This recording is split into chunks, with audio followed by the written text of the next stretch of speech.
Assalamualaikum warahmatullahi wabarakatuh. Hai halo, terima kasih kamu udah klik video ini. Dan topik kali ini adalah topik yang di request sama Alifka. Terima kasih Alifka, kamu udah request tentang Korea Utara. Dan ini bertepatan banget dengan momen-momen yang sangat langka yang kemarin-kemarin kita sempet tahu bareng-bareng, yaitu momen dimana Kim Jong Un terlihat menangis di salah satu pidatonya. Inilah kisah tentang Korea Utara. Mungkin dari kamu ada yang bertanya-tanya, kenapa sih ada gencatan senjata yang terjadi antara Korea Utara dengan Korea Selatan? Jadi ini semua berawal ketika tahun 1919 di mana Jepang ini pertama kali masuk ke Korea kemudian menjajah Korea. Dan setelah itu menjajah negara-negara lain termasuk Indonesia. Setelah itu, puncaknya di tahun 1941, Jepang ini menyerang pangkalan militer Amerika di Pearl Harbor. Dan Amerika kemudian marah dan membalas Jepang dengan menjatuhkan bom di Hiroshima dan Nagasaki. Buntutnya, semua negara yang diduduki oleh Jepang kemudian hilang kekuasaan tanpa kekuasaan siapa-siapa. Hingga akhirnya negara-negara sekutu mulai berkeliling ke negara-negara untuk mengusir penjajah Jepang yang masih tertinggal di negara-negara tersebut. Itulah yang terjadi di Korea. Jadi ada dua negara sekutu yang datang ke Korea. Yang pertama itu Uni Soviet dan yang kedua adalah Amerika. Uni Soviet datang dari daerah utara dan menduduki Korea Utara. Kemudian Amerika Serikat itu datang dari arah selatan dan menduduki Korea Selatan. Korea Utara kemudian ada di bawah kekuasaan komunis Uni Soviet dan Korea Selatan berada di bawah kekuasaan Amerika Serikat. Nah, sayangnya Korea Selatan yang ada di bawah kekuasaan Amerika ini nggak suka sama keberadaan Uni Soviet dalam kepemimpinan negara komunis di Korea Utara. Nah, puncaknya ketika di tanggal 15 Agustus 1945, tiba-tiba aja Korea Selatan ini mendeklarasikan kemerdekaannya. Korea Utara bingung kok mereka ada di dalam satu daratan, tiba-tiba terpecah Korea Selatan mengumumkan kemerdekaannya. Terjadilah perang dingin antara Korea Utara dan Korea Selatan semenjak saat itu. Dan kemudian akhirnya di tanggal 25 Juni 1950, Korea Utara ini datang ke Korea Selatan untuk menyerang, mengatakan perang terhadap Korea Selatan. Perang itu berlangsung selama 3 tahun dan tidak ada kesepakatan yang akhirnya diambil oleh kedua pihak ini. Tidak ada juga yang diuntungkan dari hal tersebut. Yang ada banyak sekali korban-korban yang berjatuhan dari kedua belah pihak tersebut. Karena mereka kelelahan, kemudian sudah banyak yang dikeluarkan namun tidak ada hasil. Akhirnya di tanggal 27 Juli 1953, Korea Utara dan Korea Selatan menandatangani gencatan senjata dari kedua negara tersebut. Jadi sebenarnya gengs, dari tahun 1950 itu sampai dengan saat ini Korea Utara dan Korea Selatan masih dalam keadaan perang. Cuman mereka melakukan istirahat karena penandatanganan gencatan senjata itu. Jadi sebenarnya sampai detik ini masih terjadi perang dan bisa aja kapanpun terjadi lagi perang antara Korea Utara dan Korea Selatan. Udahlah, kita akan bahas mengenai 3 generasi dari pemimpin Korea Utara. Jadi 3 generasi itu adalah Kim Il Sung, kemudian yang kedua adalah Kim Jong Il, dan yang ketiga adalah favorit kamu, Kim Jong Un. Nah, aku akan bahas dulu tentang Kim Il Sung. Jadi Kim Il Sung ini adalah presiden pertama di Korea Utara. Dia ini berada di bawah kekuasaan Uni Soviet kan. Nah, dia dijadikan presiden juga dibantu oleh Uni Soviet. Sebenarnya latar belakang dari Kim Il Sung itu siapa sih sebenarnya? Nah, Kim Il Sung ini sama sekali tidak berasal dari keluarga militer atau keluarga politikus. Ayahnya hanyalah seorang guru dan juru tulis, juga ahli dari apoteker herbal. Namun pada saat Jepang masuk ke Korea untuk menjajah, keluarga dari Kim Il Sung ini memutuskan untuk keluar dari Korea, pindah ke dataran Cina yang tempatnya itu belum dijajah sama Jepang. Kemudian Kim Il Sung muda ini akhirnya kembali ke Korea Utara untuk bergabung dengan salah satu partai komunis di Korea Utara. Akhirnya di umur 21 tahun dia bergabung ke Tentara Revolusi Korea. Nah, akhirnya Kim Il Sung ini meninggal pada tanggal 8 Juli 1994 dan mendapatkan gelar sebagai Presiden Abadi. Maksudnya jadi presiden yang sekarang itu apa? Bagaimana dengan profil dari Kim Jong Il? Ia lahir pada tanggal 16 Februari 1942 dan dia mendapatkan gelar sebagai Dear Leader.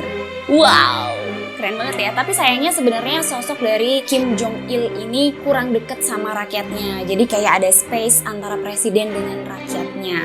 Dan ia meninggal pada tanggal 17 Desember 2011. Dan gimana dengan profil dari favorit kamu, Kim Jong Un? Jadi Kim Jong Un ini guys lahir di tanggal 8 Januari 1982, 8 Januari 1983, dan 8 Januari 1984. Jadi dia itu lahir semacam 3 kali setahun gitu ya. Ya sebenarnya gini loh, banyak sekali berita-berita tentang Kim Jong Un, tapi tidak ada satu profil pun dari Kim Jong Un yang tersebar keluar. Karena kamu tahu sendiri kan, Korea ini sangat tertutup dari dunia internasional. Sehingga 3 tahun yang tadi aku sebutkan itu, kita dapatnya dari intelijen Amerika yang berada di Korea Utara, atau juga dari orang-orang yang membelot dari Korea Utara, atau juga dari gosip-gosip yang merebak di dunia. Dan istrinya adalah Ri Sojul. Nah, sosok istrinya sekalipun tidak diketahui oleh publik. Tapi ada yang bilang sosok Ri Sojul ini sebenarnya adalah penyanyi di Korea Utara. Mereka bertemu, kemudian Kim Jong Un ini jatuh cinta dan akhirnya menikah. Tapi ya kita juga nggak tahu sebenarnya bagaimana. Dan diperkirakan anaknya ada 3, walaupun kembali lagi kita nggak tahu sebenarnya anaknya ada berapa, gengs. Susah banget ini aku nyari info tentang Kim Jong Un. Mungkin akan ada infonya kalau sudah seperti pendahulu-pendahulu yang sudah kembali ke rahmatullah ya. Dia memiliki 1 orang kakak laki-laki yang digadang-gadang. Harusnya sosok dari Kim Jong Nam inilah yang menggantikan Kim Jong Il. Dan dia juga punya 1 adik perempuan yaitu Kim Yo Jong yang digadang-gadang merupakan pengganti dari Kim Jong Un apabila terjadi sesuatu buruk pada Kim Jong Un. Nah, kenapa sih tonggak kekuasaan dari Kim Jong Il ini nggak turun sama Kim Jong Nam, kakaknya yang kemarin dibunuh itu ya? Nah, ada kabar yang mengatakan bahwa Kim Jong Nam ini memang anak yang selalu mengkritik pemerintahan dari Kim Jong Il ayahnya. Jadi dia itu nggak suka sama sistem pemerintahan komunis. Dan ada hal yang lebih menyakitkan untuk seorang Kim Jong Il. Jadi Kim Jong Il ini kecewa sama Kim Jong Nam karena Kim Jong Nam ini pernah tiba-tiba aja pergi ke Jepang secara ilegal menggunakan paspor palsu dan diduga akan pergi ke Disneyland Tokyo. Dan kemudian ketahuan sama pemerintah Jepang, akhirnya dideportasi ke Korea. Hal itu memalukan sekali bagi pemerintahan Korea. Kemudian marahlah Kim Jong Il akhirnya dan mengatakan bahwa ya dia tuh nggak cocok kayaknya untuk jadi penerus dari Kim Jong Il. Sementara sosok Kim Jong Un ini ternyata dari kecil kan gosipnya ya, aku juga nggak tahu, nggak ada profil yang jelas yang mengatakan bahwa dia pernah sekolah di Swiss. Tapi beberapa artikel menyebutkan kalau memang benar Kim Jong Un ini pernah sekolah di Swiss, walaupun tidak menggunakan nama Kim Jong Un. Jadi namanya itu diganti dan juga latar belakang keluarganya diganti. Nah, barulah setelah dia kuliah, dia itu kembali ke Korea Utara. Nah, pada saat dia kembali ke Korea Utara itulah dia kemudian digadang-gadang banyak pihak yang percaya bahwa dia cocok untuk menggantikan posisi Kim Jong Il. Jadi sifat-sifat, karakter, dan pola pikirnya itu persis seperti copy-paste sama si Kim Jong Il. Nah, tapi dia ini baru aja dimunculkan ke publik pada tahun 2010, sesaat aja sekitar 1 tahun sebelum Kim Jong Il meninggal. Aku lupa ngebahas, jadi Kim Jong Il itu meninggal di tanggal 17 Desember 2011 itu karena diduga kelelahan dan juga mendapatkan serangan jantung. Dan mayatnya itu diawetkan. Nah, sekarang aku akan bahas kenapa sebenarnya Kim Jong Un itu terlihat menangis di salah satu pidatonya. Jadi di tanggal 10 Oktober 2020 itu ada peringatan ke-75 tahun dari Partai Buruh. Kim Jong Un datang kemudian memberikan sedikit pidato. Pada saat dia sedang berpidato itulah terlihat dia melepas kacamatanya kemudian membasuh air matanya.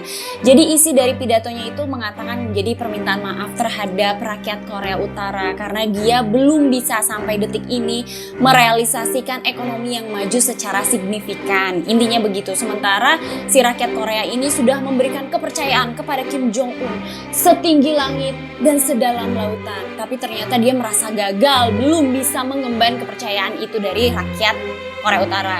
Sementara yang kita tahu memang ekonomi Korea Utara ini terlihat stuck karena dia mendapatkan sanksi dari internasional atas kepemilikan rudal dan juga nuklir. Dan isi pidato selanjutnya adalah dia berterima kasih kepada prajurit yang telah merespon bencana nasional juga membantu menanggulangi wabah COVID-19 di Korea Utara. Nah gengs, apakah kamu merupakan seorang traveler, orang yang benar-benar hobi traveling? Nah, kalau kamu suka traveling dan kamu adalah jenis orang atau traveler yang suka dengan tantangan, mungkin Korea Utara adalah salah satu destinasi tujuan kamu berikutnya setelah pandemi ini usai. Karena ternyata banyak orang yang datang ke Korea Utara untuk melakukan traveling gengs. Tapi memang caranya itu nggak gampang. Kalau misalkan kamu nih dari Indonesia mau pergi ke Korea Utara, kamu harus pergi dulu ke Tiongkok, kemudian kamu menggunakan pesawat Air Koryo, barulah kamu bisa sampai di Korea Utara. Tapi nggak segampang itu. Semua jadwal kamu sudah diurus oleh tour guide, karena dia akan menemani kamu selama 24 jam. Dari kamu mulai bangun, ya, tugas dia adalah bangunin kamu pagi-pagi, nganterin kamu ke tempat-tempat wisata, dan mengawasi kamu. Kenapa harus diawasi sebenarnya? Karena seorang turis di Korea Utara itu nggak boleh foto-foto sembarangan. Mau itu foto pemandangan, gedung-gedung tinggi, atau selfie sekalipun, itu nggak boleh sembarangan. Ada si tour guide ini yang akan mengecek foto-foto yang baru aja kamu ambil. Karena kalau kamu foto sesuatu yang tidak diizinkan oleh si tour guide atau oleh negara Korea Utara, kamu bisa tiba-tiba aja dimasukkan ke dalam penjara. Kemudian seorang turis yang datang ke Korea Utara itu ternyata banyak juga aturannya, bukan cuma itu. Tapi mereka juga tidak boleh menggunakan mata uang won Korea Utara. Dan mereka juga tidak diperkenankan untuk datang atau berkunjung atau belanja di salah satu tempat yang udah dilarang sama pemerintah Korea Utara. Jadi gimana gengs, menurut kamu punya keinginan nggak untuk kesana? Kamu yang suka tantangan gimana? Kalau aku sih nggak usah, aku pengen aja. Selain untuk turis-turis yang datang berkunjung ke Korea Utara itu sendiri punya aturan-aturan yang aneh untuk rakyatnya. Yang pertama adalah hukuman 3 generasi. Jadi contohnya nih, kalau ada seorang kakek nih telah melakukan kejahatan, yang dihukum adalah anak sampai cucunya. Jadi 3 generasi ini. Karena menurut pemerintah Korea, agar si generasi yang berikutnya itu tidak mencontoh si generasi awal ini dan berhenti membuat tindakan-tindakan kriminal. Jadi nggak aneh gengs, di Korea Utara itu banyak sekali bayi-bayi yang tumbuh kembang di dalam sel tahanan. Nah, pada tanggal 8 Juli dan 17 Desember itu merupakan hari kematian dari pemimpin terdahulunya di Korea Utara, yaitu Kim Jong Il dan Kim Il Suk. Maka di tanggal itu dilarang orang merayakan ulang tahun, dilarang tersenyum, dilarang meminum minuman yang beralkohol, dan dilarang berteriak. Kalau mereka melakukan itu berarti mereka tidak menghormati pemimpin terdahulu mereka. Dan ada lagi kebiasaan aneh yang dilakukan oleh pemerintah Korea Utara terhadap rakyatnya. Jadi setiap jam 5 subuh mereka akan menyalakan alarm untuk membangunkan rakyatnya dengan sebuah lagu. Lagunya seperti ini. Nah, judulnya itu adalah Where Are You My General. Aku sih dengernya kayak apa ya, kayak ganggu gitu di telinga loh. Kebayang kalau misalnya kita kesana 5 hari aja, nah pulang ke Indonesia tuh kayak traumatis berkepanjangan, setiap jam 5 bangun gitu ya, karena takut keburu denger lagu itu. Tapi lagu itu kemudian diputar sampai habis. Kamu kebayang gak sih kalau tinggal di sana? Selama bertahun-tahun kamu akan mendengarkan lagu itu. Dan yang terakhir gengs, ini yang paling aku males sebenarnya untuk bahas. Karena di Korea Utara itu ada kewajiban untuk mengumpulkan kotoran, gengs, kotoran hewan atau kotoran manusia. Jadi mulai tahun 2010, Korea Selatan itu sudah menghentikan pengiriman pupuk ke Korea Utara. Kemudian Korea Utara harus berputar otaknya untuk mencari bagaimana mereka bisa mencari pupuk, kan? Akhirnya dibuatlah pupuk dari hewan dan kotoran manusia. Jadi setiap pagi orang-orang di sana harus mengumpulkan sebanyak mungkin kotoran yang mereka punya. Bahkan ada yang sampai rebutan sama tetangganya, bahkan ada yang harus mengunci WC-nya agar mereka tidak bisa mencuri kotoran dari WC-nya atau mohon maaf toiletnya. Dan bahkan ada juga toko-toko yang menjual mohon maaf kotoran itu di toko mereka gitu ya. Nah, gengs, itulah fakta-fakta dan juga hal-hal unik yang ada di Korea Utara. Aku tahu masih banyak banget yang belum aku bahas. Nah, kalau kalian mau bahas atau berdiskusi sama aku, kalian boleh tulis di kolom komentar, nanti kita diskusi bareng-bareng ya. Segitu dulu pembahasan aku tentang Korea Utara. Sebenarnya masih panjang banget yang pengen aku bahas. Tapi menurut tim editornya katanya harus udah cut begitu. Nanti kita sambung lagi lah kapan-kapan ya. Terima kasih kamu udah nonton, dan jangan lupa untuk support terus channel aku dengan klik subscribe, di like, dan dinyalakan lonceng notifikasinya. Sampai ketemu di episode selanjutnya. Bye bye.